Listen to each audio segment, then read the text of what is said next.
Hi everyone, my name is Alan Lai and I'm a graduate student in material science. I'm here to tell you today about the Deshpande Center, which is an internal MIT group whose mission is to move technology from the lab to the market. So get stuff from MIT out into the real world.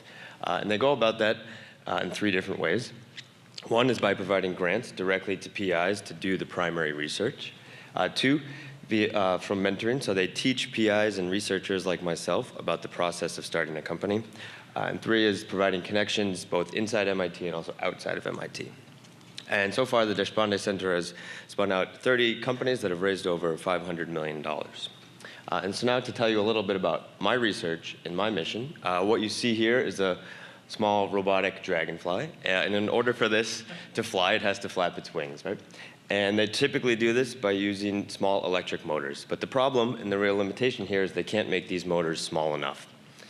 And so my job as a material scientist is to develop materials that actually move. So I work with a material that goes through a phase transformation and changes shape. And then we can use this to make smaller and smaller actuators that can advance the field of microrobotics, as well as many other fields. And so my experience with the Deshpande Center has actually gone through these three bullet points where they provided funding for my project for the last 2 years, which has been very helpful.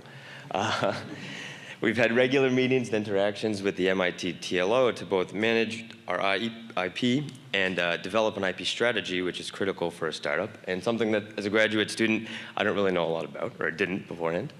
And they've also connected me to the I-Team's Sloan class, where we were able to do a lot of market research and actually identify some preliminary applications for our technology.